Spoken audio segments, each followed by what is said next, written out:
Cotadas a R$ 3,69, as ações da Klabin já estão acumulando uma queda de aproximadamente 18% esse ano, contra uma alta de aproximadamente 13% da nossa Bolsa de Valores. Ou seja, a Klabin está na contramão da Bolsa. Será que essa queda é uma oportunidade de compra? Será que Klabin abaixo de R$ 4,00 é compra? Nesse vídeo eu vou fazer a análise atualizada da empresa e vou deixar aqui a minha opinião sincera sobre Klabin. Antes de entrar nesse conteúdo, eu só vou te pedir para você chegar deixando o like e se inscrevendo no canal para não perder nenhum conteúdo novo. Agora, sem mais delongas, vamos lá para a análise. Conforme eu falei, a Klabin esse ano já está caindo 18%, nos últimos 12 meses uma queda de aproximadamente 13%. Deixa aqui nos comentários se você está comprado em Klabin, o que você acha da empresa. A Klabin é uma empresa do setor de papel e celulose, código de negociação KLBN 3, KLBN 4 e KLBN 11. Ela tem 100% de tag along em suas ações. Se você for investir, eu sugiro que você compre a que estiver com melhor dividend yield, tá? Agora, se não tiver tanta diferença no dividend yield, você pode comprar de repente a 11, que é a que tem maior liquidez, maior volume de negociação, beleza? Falando aqui da posição acionária da empresa,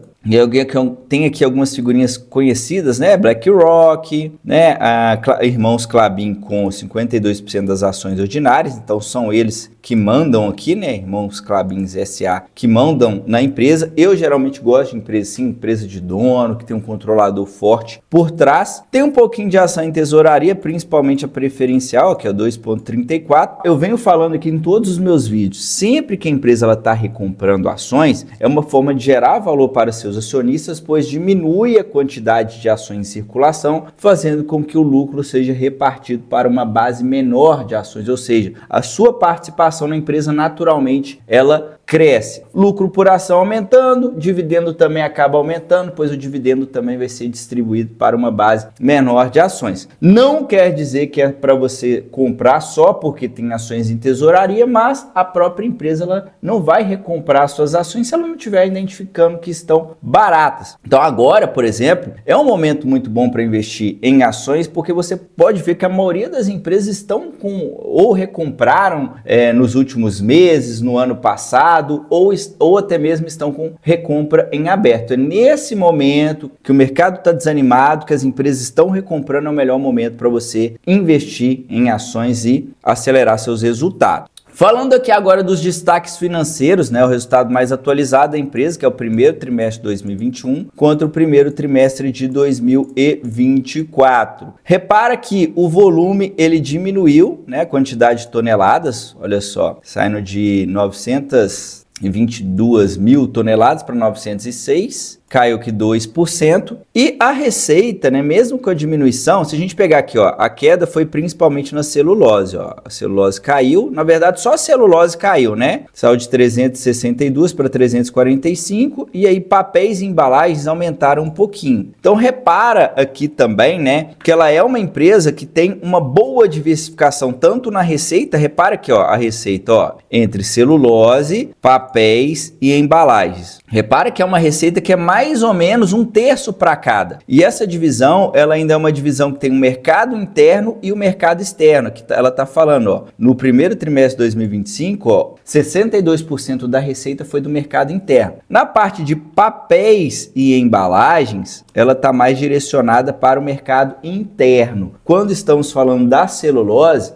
a maior parte das vendas vai para o mercado externo, beleza? Então a Klabin ela tem uma estrutura totalmente verticalizada, ela atua desde a plantação das árvores ou da compra, né, de uma floresta, até transformar aquilo ali em celulose, transformar em papéis, transformar em embalagens. Então ela tem toda essa estrutura verticalizada que dá mais flexibilidade para a empresa e além disso ela tem toda essa diversificação, né, em moedas, diversificação em produtos diferentes. investimentos. Isso faz com que a empresa seja mais resiliente para passar por momentos mais adversos. De 2024 para 2023, a celulose ela melhorou um pouquinho a cotação, mas ainda está em um patamar longe aí das altas, das máximas aí de 2000. Deixa eu explicar melhor isso. A celulose nos últimos anos, né, ano passado ela deu uma melhorada, mas ainda vou dizer que ela está em um patamar abaixo, né, do que costuma ser ali a cotação. Então tem espaço para valorizar mais aí a celulose. Enquanto isso, ela vem segurando a onda, vamos dizer assim, com as suas operações aqui de papéis e embalagens. Isso dá um certo equilíbrio a mais aí para a empresa, beleza? Falando aqui do que mais interessa, que é o EBITDA saiu de 1,6 para 1,8, um crescimento de 13%. Então isso aqui, ó, esse é o principal ponto, tá? Que me chama a atenção positivamente. Por quê? Porque as ações estão caindo, enquanto o EBITDA da empresa, pelo menos o resultado mais atualizado, que é do primeiro trimestre de 2025, o EBITDA aumentou 13%, ou seja, o resultado está melhorando enquanto a cotação está caindo. Esse é o momento mais interessante para você comprar uma empresa, tá? Quando ela está entregando um resultado que melhora e a cotação está caindo. O que está acontecendo? Ela está ficando melhor e o preço mais barato. E para você ter bons resultados, você sempre tem que comprar o que é bom e barato, tá? Então, esse é um momento excelente para comprar. Então, esses momentos que acontece isso, são ótimos momentos para comprar. É claro que eu vou falar um pouco mais sobre preço aqui daqui a pouco, tá? Então, continua aqui comigo. Falando aqui do lucro da empresa, caiu um pouco, tá? Mas o lucro não precisa preocupar tanto com o lucro, porque o lucro tem uma distorção ali do resultado financeiro. Eu vou falar um pouco mais sobre isso daqui a pouco também, tá? Bom, agora vamos falar aqui dos principais indicadores da Klabin, lembrando sempre que não existe regra fixa com base em nenhum indicador, mas aqui eu sempre passo um parâmetro para ficar mais fácil para você entender a minha análise. Antes de te abrir esses indicadores, eu tenho um recado para você que quer acelerar os resultados da sua carteira de investimentos, tendo o meu acompanhamento para isso. Se você quiser ter o meu suporte para gerenciar os seus investimentos, tendo a minha cabeça pensando para você, eu vou te convidar para o meu programa de consultoria. Para participar, basta você clicar no primeiro link que vai estar na descrição desse vídeo e entrar em contato comigo via WhatsApp para mais informações.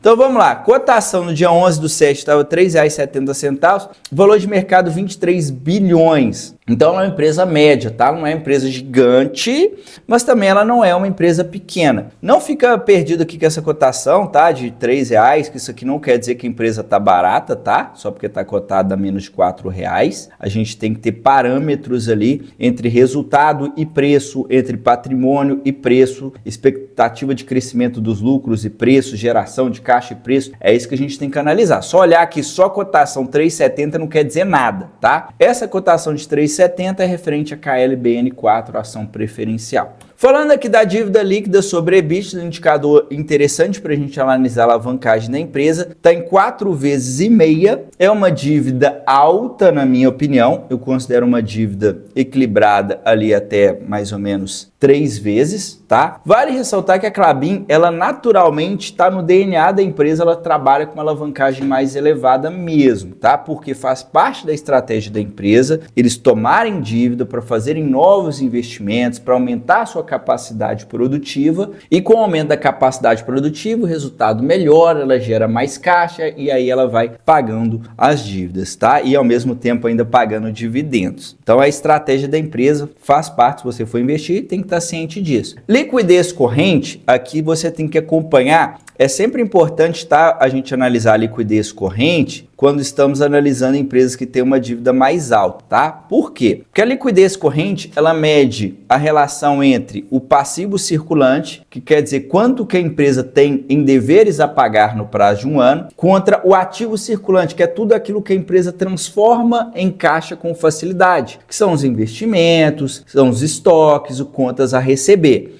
E aí, o que acontece? 1,96 quer dizer que para cada R$1 que ela tem em passivos a pagar no curto prazo, no prazo de um ano, ela tem R$1,96 aqui no ativo circulante. Então, repara que ela tem uma boa liquidez para poder fazer o giro das suas operações. Então, apesar da dívida estar alta, ela tem bastante tranquilidade aqui para fazer a gestão do negócio aqui no curto prazo. Dividend yield de 6,3% é um bom dividendo. Olha só que apesar disso tudo, ela ainda também tem um bom dividendo, ela consegue combinar, né, um crescimento através dos investimentos, mais um bom pagamento de dividendo, principalmente em momentos que as ações estão baratas. 6,3% é um dividendo ok. Quando eu vou investir pensando nos dividendos, eu gosto de receber 6% ou mais, então está um dividendo ok. O ROIC de 8,5% é um ROIC um pouco abaixo do que eu gosto, tá? Geralmente eu gosto de um ROIC de pelo menos 10%. O ROIC ele mede quanto de resultado que a empresa dá de lucro operacional, ou seja, o EBIT, frente ao patrimônio mais o endividamento da empresa, ou seja, o capital do sócio mais o capital de terceiros. Então, quanto mais elevado esse indicador, maior é a rentabilidade da empresa. No momento está um pouco abaixo do que eu gosto, mas não é uma rentabilidade ruim não. Margem EBITDA de 33% é uma ótima margem EBITDA. Geralmente eu gosto de empresas com pelo menos 15% em margem EBITDA. Quanto mais elevada essa margem, melhor. Empresas que estão ligadas a commodities, querendo ou não, apesar da Klabin ela ter esse diferencial, essa vantagem competitiva de ter uma estrutura vertical, de também ter uma boa parte da receita vindo de papéis e embalagens, esse tipo de negócio vai depender ali da demanda, são negócios que tendem a ser mais cíclicos. Empresas mais cíclicas, é importante que você busque empresas que tenham uma alta eficiência, empresas que tenham margens boas, né, margens altas, custo baixo. E aí, no caso, a Klabin ela está com uma ótima margem no momento. Isso aqui é algo que você precisa prestar bastante atenção, principalmente quando vai investir em empresas que são mais cíclicas, beleza? Indicador de preço EV sobre EBITDA está negociando 8 vezes o EBITDA. Olhando para esse indicador, eu diria que ela está em um preço ok, tá? Então repara que falando de preço, tá? Não vou dizer que a Klabin está em um ótimo preço. Eu diria que ela está em um preço ok, tanto para pensando em valorização quanto pensando em dividendos. Está um preço mais ou menos justo aqui, só que a gente tem que considerar que, conforme eu falei, por exemplo, a celulose ela não está no melhor patamar, né? Então, se ela já está com um preço, entre aspas, ok, e a celulose não está naquele melhor patamar, na hora que o patamar da celulose, a cotação subir, né? Celulose em alta, papéis em alta, embalagens em alta, o que vai acontecer? O resultado dela pode melhorar muito. Então, não necessariamente a gente olhando assim, é o que parece que não está tão barato, se a gente considerar que esse múltiplo de preço está um preço ok, mesmo com a celulose embaixo, a gente pode dizer que sim, é um momento interessante. Olhando o histórico do EBITDA, né, repara que, por exemplo, o ano de 2022 foi fenomenal aqui para a Klabin, né, 2021, 2022, o EBITDA subiu muito. Repara que ela tem uma crescente, né, quase que ano a ano, isso aqui é algo muito fora da curva. Deu uma piorada, 2023, 2024 voltou a melhorar. Vamos ver se aos poucos aí ela consegue ultrapassar esse resultado, tendo em vista que a capacidade produtiva vem aumentando, né, através dos novos investimentos que a empresa fez aí nos últimos anos. Olhando o histórico de lucros e proventos, alguns prejuízos aqui, mas não é algo que você precisa preocupar. Por quê? Porque a Klabin ela tem uma boa parte da sua receita dolarizada e ela tem dívida em dólar. Essa dívida em dólar gera uma distorção no resultado financeiro que nós chamamos de variação cambial, ou seja, quando o dólar sobe, é preciso fazer um ajuste ali no endividamento, ou seja, quando o dólar sobe, é preciso fazer um ajuste no resultado financeiro, que acaba entrando como uma despesa, que não necessariamente quer dizer que a empresa está queimando caixa naquele momento, que a empresa está perdendo dinheiro naquele momento, mas o resultado acaba ficando negativo em alguns momentos. Agora ela vem fazendo hedge para poder equilibrar isso, para isso não distorcer tanto o lucro, mas acaba dando uma certa distorção, sim. Agora eu vou entrar no histórico dos resultados da Klabin desde 2016 até o consolidado dos últimos 12 meses. Você que está acompanhando aqui até agora, está gostando desse conteúdo? Deixa a likezeira, aproveita também para me seguir lá no Instagram, vou deixar o meu arroba na descrição desse vídeo e também nos comentários. Valeu? Bom, a receita da empresa vem crescendo praticamente ano a ano. O EBITDA deu uma certa queda aqui, é porque esse EBITDA aqui é o contábil, tá? O que a empresa apresenta é o ajustado, desconsiderando os efeitos não recorrentes. Então, desconsiderando o efeito não recorrente, o EBITDA melhorou, tá? Mas todos os indicadores, tudo eu trago com base no EBITDA contábil, beleza? Então, teve uma leve queda aqui, mas repara que está num patamar bom, né, um patamar parecido aqui com 2021, não chegou ainda no de 2022, foi um ano muito fora da curva, o lucro caiu, mas aqui também, como falei, tem bastante distorção no resultado financeiro. Repara que a margem no ano de 2021 e 2022 foram ótimas margens, né? Quando a celulose está em alta, nesses momentos, a empresa ela consegue ter uma margem ainda melhor, mas mesmo em períodos que não está tão bom, ela consegue uma margem boa. Então, quando você vai analisar esse tipo de empresa, você tem que analisar a margem EBITDA e procura olhar, poxa, e os anos que foram ruins, né? Os anos que a commodity estava em baixa, a celulose estava em baixa, um ano ruim. Ela ainda conseguiu ter uma boa margem? Ela ainda conseguiu apresentar um EBITDA legal? Então é isso que você precisa analisar quando for investir nesse tipo de empresa. Então repare que ela tem boas margens, né? Quando está ruim, ela chega a 30%, que é muito bom.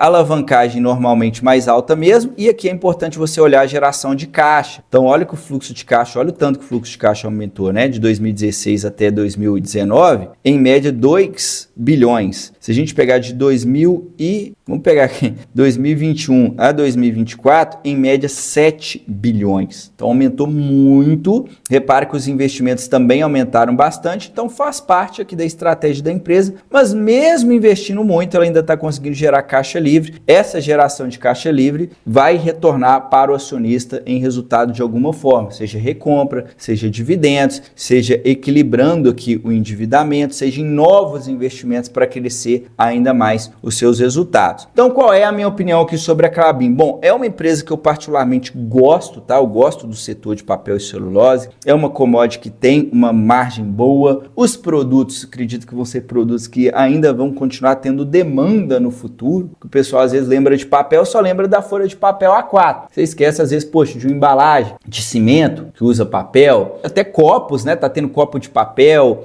aquelas embalagens de long neck, de papel. Então a tendência também, o mundo cada vez mais ESG, vamos dizer assim, é substituição. Tudo que puder trocar, que for plástico para papel, realmente é muito melhor, tendo em vista que o plástico, né, polui muito mais, né, o meio ambiente. Sem contar as outras variedades de produto que a empresa tem e a celulose. Então, é um produto que vai continuar tendo demanda no futuro, né, tem ótimas margens. A empresa vem trabalhando aos poucos para melhorar o endividamento, que é o que eles vêm falando. Ó, repara que saiu de 4,9 para 4 vezes e meia. O EBITDA ajustado está melhorando. O preço está em um preço razoável, né? E dividendo nesse preço ali abaixo de R$4 você consegue. Na maioria das vezes você vai conseguir receber um dividendo de pelo menos 6%. Então, mesmo a cotação não subindo tanto, você pelo menos está recebendo um certo retorno aqui em dividendos. Então, é uma empresa que eu gosto bastante. Não vou falar que está no melhor mega preço hoje, porque tem muita coisa aí na promoção, mas pegando um ciclo de alta e uma melhora na celulose, nas commodities, nesse preço que ela está hoje vai entregar bastante resultado. Commodity, você tem que comprar quando a commodity está embaixo, e é realmente um momento mais desafiador para as empresas, beleza? Então essa é a minha opinião, espero que você tenha gostado, deixa nos comentários com alguma dúvida, a gente se vê no próximo vídeo, até a próxima, tchau, tchau!